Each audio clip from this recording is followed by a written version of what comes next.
Eu sou Rita Menezes e eu sou professora do curso de RPG Suchar e também eu dou aula, eu tenho um curso online, Avaliação da Coluna.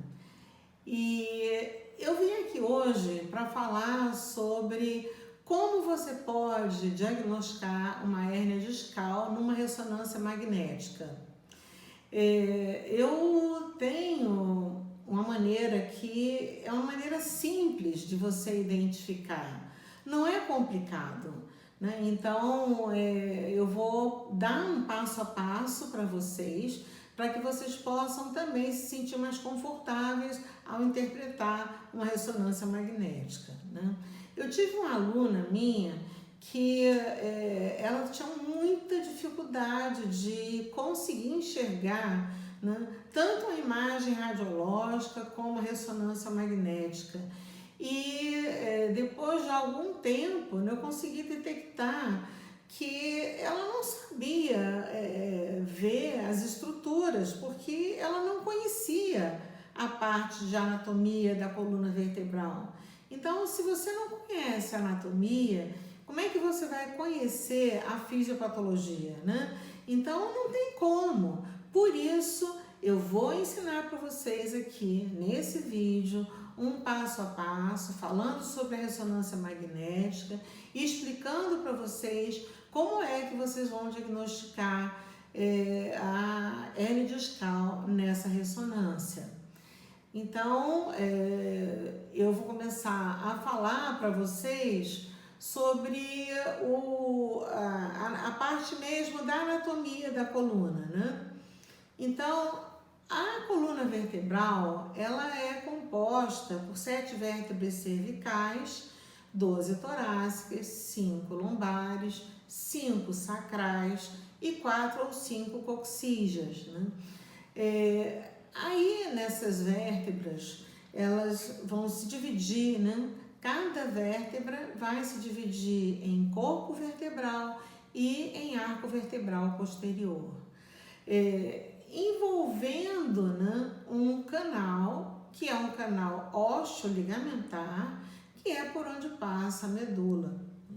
Então, o corpo vertebral e o arco vertebral posterior, eles, junto com os ligamentos, vão formar este canal. Os discos intervertebrais, eles vão estar no espaço de C2 e C3 até L5-S1.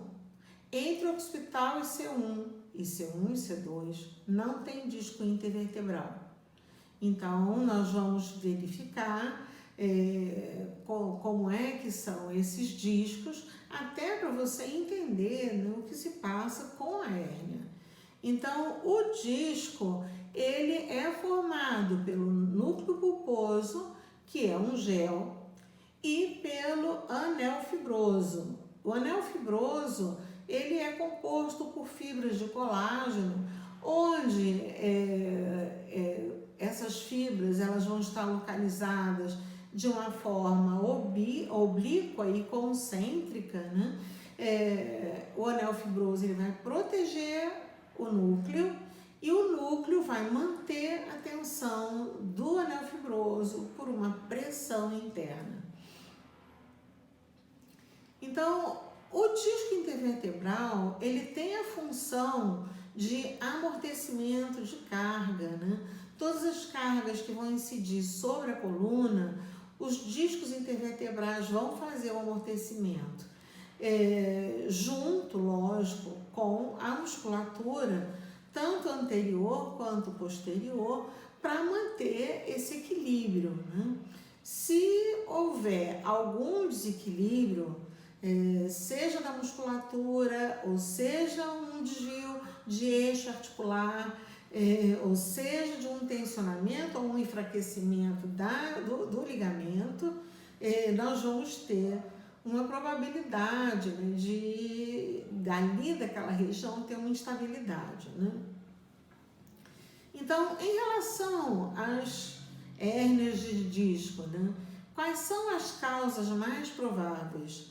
Então, nós temos as causas genéticas, que hoje em dia Todos os trabalhos científicos têm falado muito sobre essa causa genética, mas também não fica atrás o processo de envelhecimento. Ele vai gerando, né, uma discopatia e degenerativa, onde pode haver uma expulsão do disco para dentro do canal, ou para a região posterolateral, ou para a região anterior ou anterolateral, enfim. Nós vamos ter aí, né, situações que essas degenerações são osteofíticas.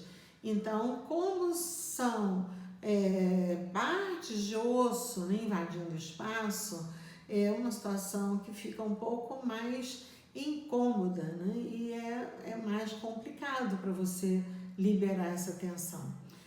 O sedentarismo, ele também é uma situação onde pode gerar uma sobrecarga. O excesso de peso corporal, ou então, quando você carrega um peso, levanta um peso, principalmente se esse peso está afastado do seu corpo, né? Então, quanto mais afastado do seu corpo, vai ter uma carga maior sobre o seu disco. No dia a dia também, atividades físicas, se você não tem um corpo preparado para aquele tipo de atividade, você também vai ter uma tendência a fazer herniação, né? Então, vou dar um exemplo aqui, que é assim, o mais falado hoje em dia em termos de atividade física, né? Então, uma moda muito grande, o CrossFit. O CrossFit, ele é uma atividade muito interessante, muito variada e que dá uma possibilidade tanto de aeróbico quanto de anaeróbico para o indivíduo que vai fazer esse tipo de atividade. Agora, o que se tem que perceber é que se você era sedentário, você não pode começar pelo CrossFit. Se você tem uma lesão em alguma região do seu corpo, você tem que tratar primeiro da lesão para depois começar uma atividade que tenha mais empenho, que tenha mais resistência. Então você tem que preparar o seu corpo para aquele tipo de atividade que você gosta de fazer, né? É muito saudável você ter uma atividade que você gosta de fazer. Agora, se você não está preparado para aquilo, ou se você é só um atleta de final de semana, você está propenso a fazer lesão. E esses esportes mais de impacto, então, de esforço, vão gerar mais lesão na coluna vertebral, né? O desequilíbrio da musculatura da coluna vertebral. Então, se você tem uma tensão muito importante, né, dos espinhais e não tem um abdominal correto, né, você também gera um desequilíbrio aí nessa região, principalmente a região lombar, que é uma região de centro de gravidade. Então, você tem que trabalhar para conseguir manter esse equilíbrio. Então, além dessas causas, desse tipo de causas, nós também vamos encontrar as causas traumáticas. As causas traumáticas podem ser ou por um acidente automobilístico, ou por uma queda, ou por uma situação de impacto. Então, é importante você saber o que aconteceu nesse momento da lesão, né? Se o indivíduo pratica atividades físicas ou esportivas, né, de contato, né? Então, tem o boxe, tem o futebol, tem o futebol americano, o basquetebol. Então, são esportes que o indivíduo ele vai estar fazendo, né, um esforço máximo e vai estar fazendo impacto com os outros jogadores. Então, é uma situação onde você pode sofrer também várias lesões, né? As zonas onde as hérnias são mais frequentes. Então, essas zonas são a cervical e a lombar. São as zonas que têm uma maior mobilidade, a torácica tem menos mobilidade, então vai ser uma região onde ela vai estar mais protegida, né? Ela vai sofrer pelo peso, né, que ela suporta, porque você tem a caixa torácica, você tem um coração, você tem um pulmão, então é uma região onde suporta muita carga, né? E isso pode gerar uma diminuição do espaço intervertebral, provocando uma compressão do disco intervertebral. Além disso, nós vamos ter também, né, quer dizer, entre a região lombar e a região cervical, qual é a que é mais frequente? Nós temos as hérnias que vão se localizar na cervical e geralmente nós vamos encontrar L4, L5, L5, S1, são as mais comuns. Na cervical, o nível que é mais comum é o C5, C6 e também o C6, C7. Isso não quer dizer que nos outros níveis não tenha herniação, né? Tem também, mas vai ser com menos frequência, porque essas são as zonas de maior mobilidade, né? Na torácica, a zona, o nível onde vai ter mais probabilidade de herniação é T8, T9, T9, T10. Então, as posições que menos sobrecarregam os discos. Então, essas posições são decúbito dorsal, em primeiro lugar, é a melhor posição para repouso, né? E aí, se você colocar a almofada embaixo do joelho, então aquele triângulo, vai dar um conforto maior ainda, né? Em decúbito lateral, é uma posição também que dá muito conforto. Ela é menos do que em decúbito dorsal, mas ela é uma posição que também vai te dar um alívio, né? Uma possibilidade dos seus discos intervertebrais respirarem, né? Então recuperarem o líquido, né, do disco. Então, as que iniciam a sobrecarregar um pouco mais os discos intervertebrais são a posição de pé caminhando e sentado, né? E inclinando o tronco também já começa a pegar um pouco mais, né?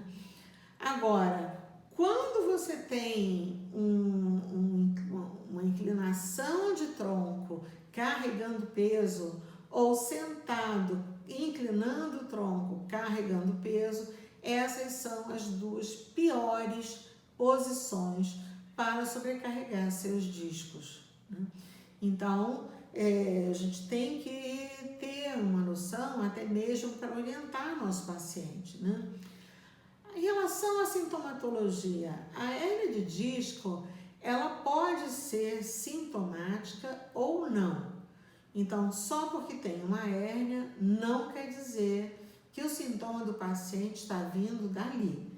E é por isso que você tem que saber as características da hérnia para poder definir se a dor do paciente vem da hérnia, ou de uma sacroiliaca, ou de uma síndrome do piriforme, enfim, ou de uma lesão do nervo num dos trajetos dele. Enfim, você tem que saber exatamente definir as probabilidades que aquele indivíduo tem de ter uma hérnia, né?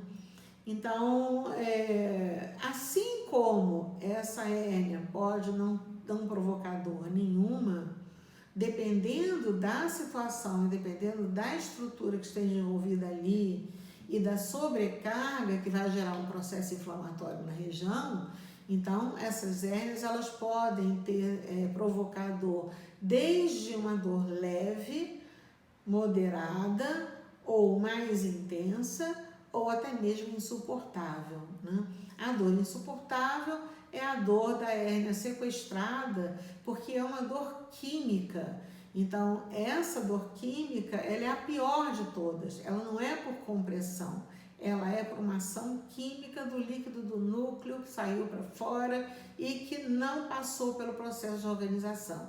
Então, vai ser uma dor realmente muito intensa para o paciente. Em relação a áreas que a hérnia pode comprimir, então a hérnia ela pode estar fazendo uma compressão do saco dural, pode estar fazendo uma compressão tocando ali a medula, ou então pode estar provocando uma degeneração na medula, e aí já é a mielopatia com a sintomatologia mais grave, né? Mais neurológica. Quando você tem uma hérnia central, é o risco maior, né? Então, é exatamente por isso que quando você vai medir uma estenose de canal, mesmo sendo por uma hérnia, você vai medir no corte sagital mais central. É ali que você tem que fazer a medição do canal.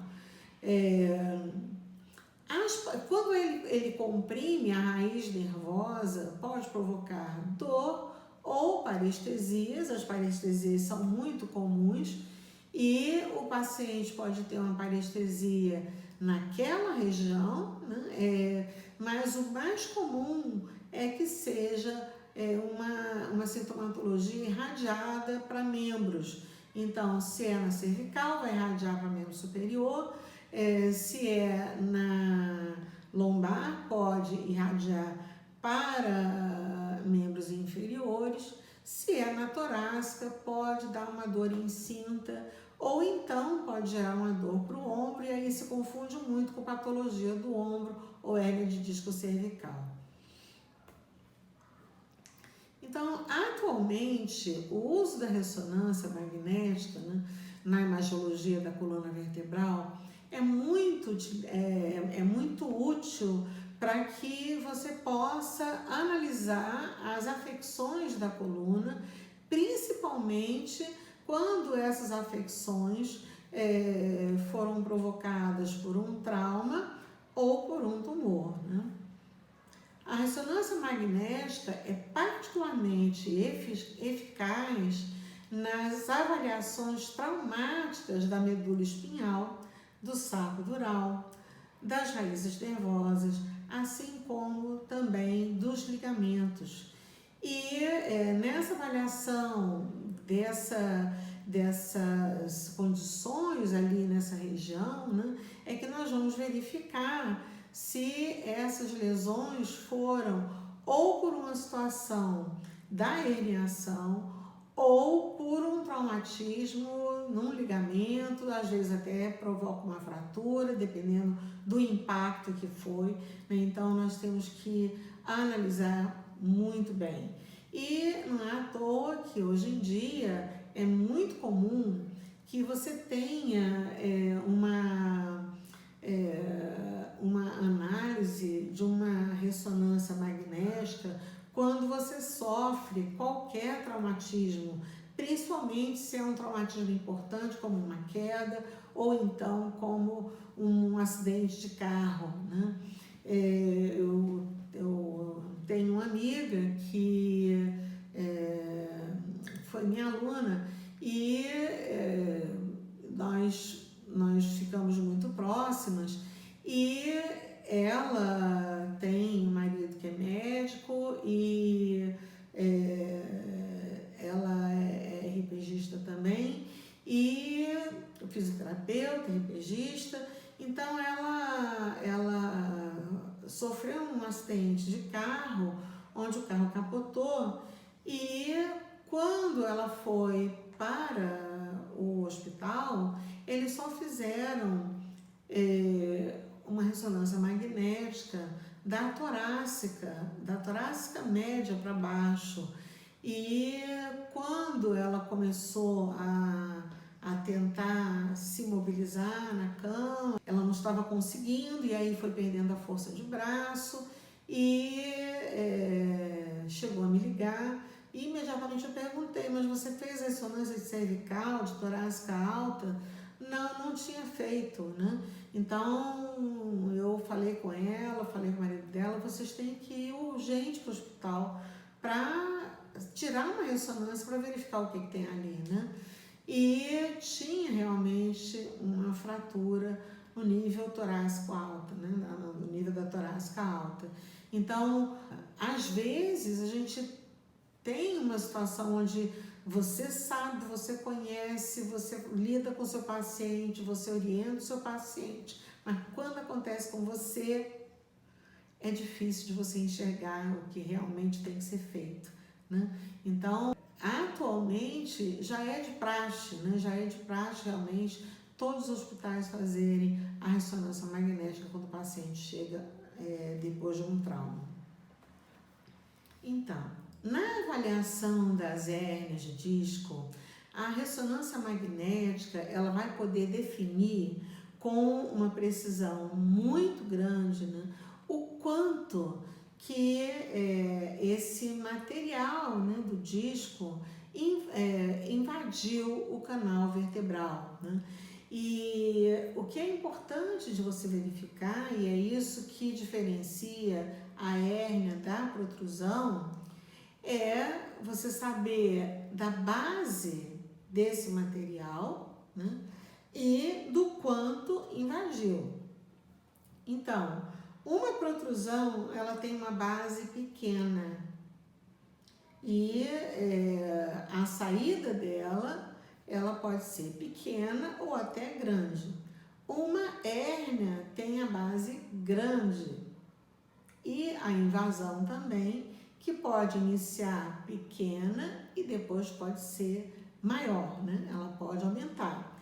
Então, qual das duas é mais sintomatológica? Depende da lesão que o paciente sofreu, depende do que está ocorrendo ali, depende de como essa pessoa reage a tudo que lhe acontece no corpo. Então, cada pessoa vai reagir de uma maneira muito diferente, né? E nós temos que tentar entender como é que é cada caso para que a gente possa atuar da melhor maneira possível, né? E essa invasão, ela pode ser também na direção de raiz nervosa e pode ser em direção de tecidos moles, né? Então, nós temos que verificar também como é que estão as estruturas ligamentares. Então, os dois ligamentos que vão sofrer mais com uma situação de uma afecção aí traumática, ou então por uma atuação ou por um movimento repetitivo, são o ligamento longitudinal posterior e o ligamento amarelo. Então, nós temos também possibilidade de visualizar bem ali na ressonância essas estruturas, né?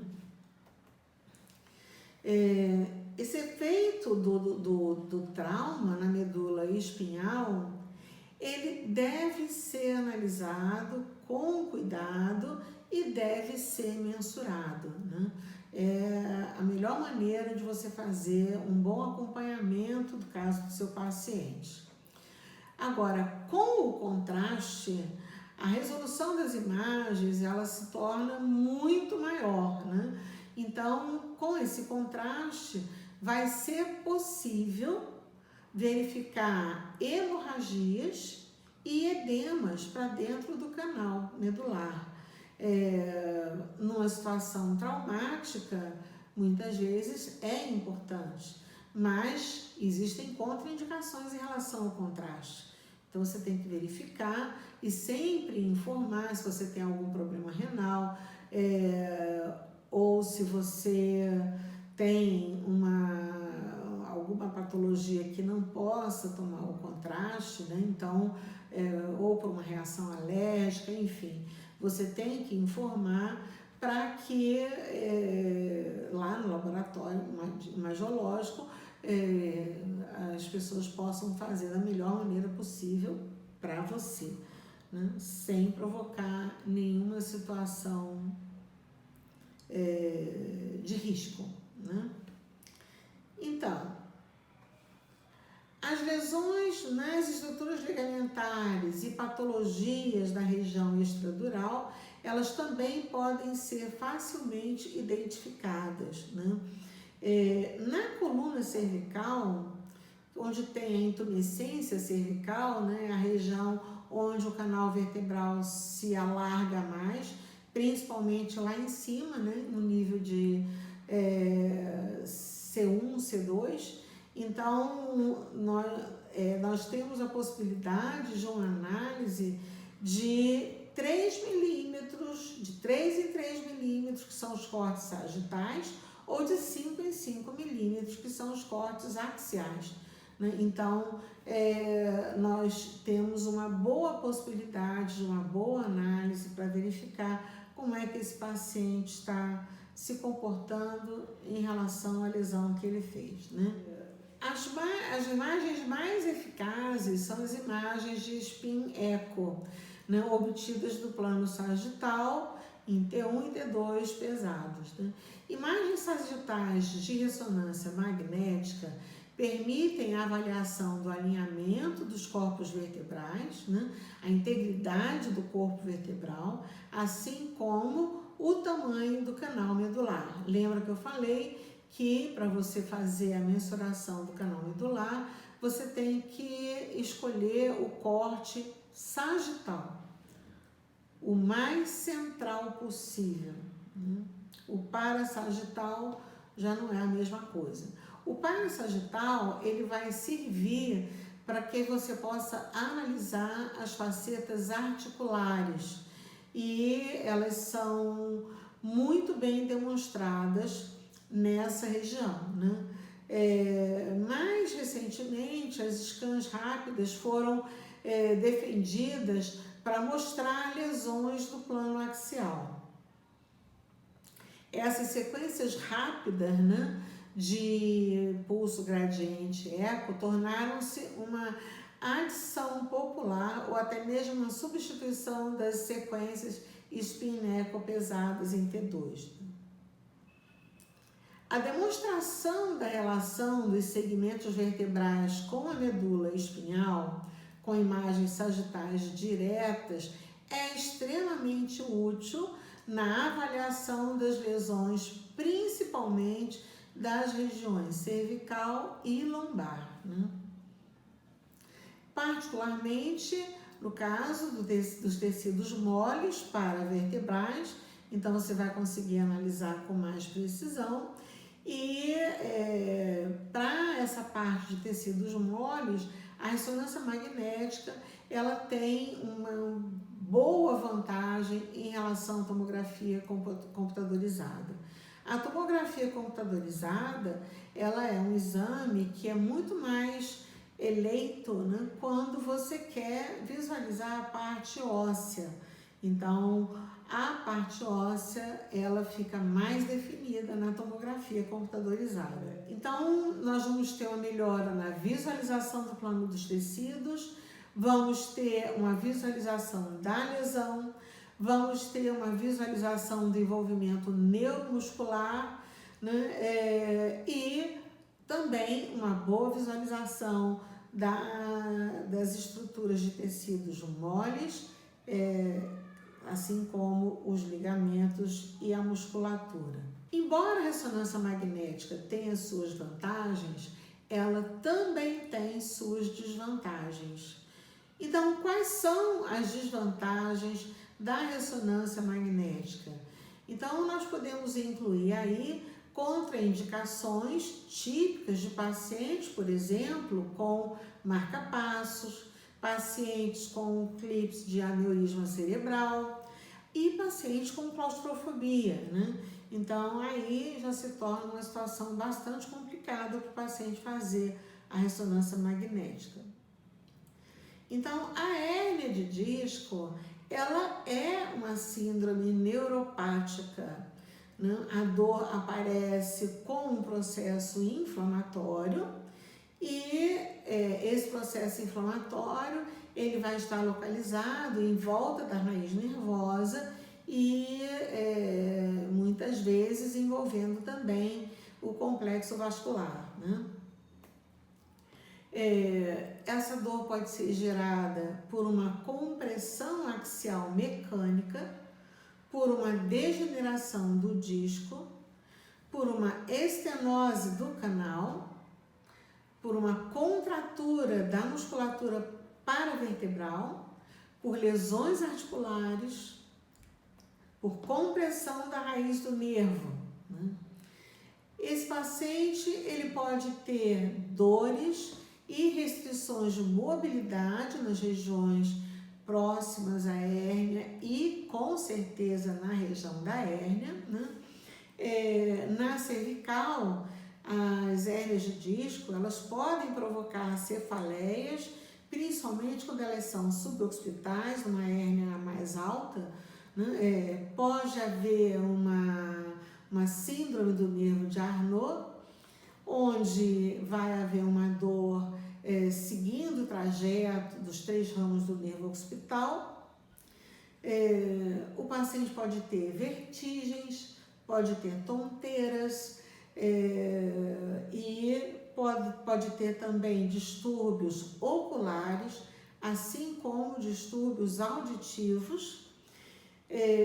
Pode acontecer que ele tenha uma situação de lesão articular em função da hérnia ou vice-versa, a hérnia foi em função da lesão articular. Aí não dá para saber nunca quem veio primeiro, né? E provocar uma compressão da artéria vertebral. Se for uma hérnia mais baixa, né, uma cervical baixa, pode provocar céfico-braquialgias, com não só dores, mas também com paresias, parestesias, formigamentos, né? E o que a gente tem que verificar é se, por exemplo, o paciente tem uma dor lombar, esse paciente ele pode ter a dor localizada só na lombar, pode ter a dor saindo para um determinado membro inferior, pode ter também parestesias, paresias, formigamentos, queimação, agulhada, né? Geralmente essas dores são unilaterais e se está comprimindo a raiz nervosa, esse paciente também pode ter associado a isso tudo uma diminuição de força muscular e uma diminuição da sensibilidade, né? Se você gostou dessas dicas que eu dei, então curta e compartilhe com seus amigos este vídeo se você achou que esse conteúdo foi útil. E me siga nas minhas redes sociais. Siga meu Instagram e curta minha página no Facebook e no canal do YouTube. Até a próxima!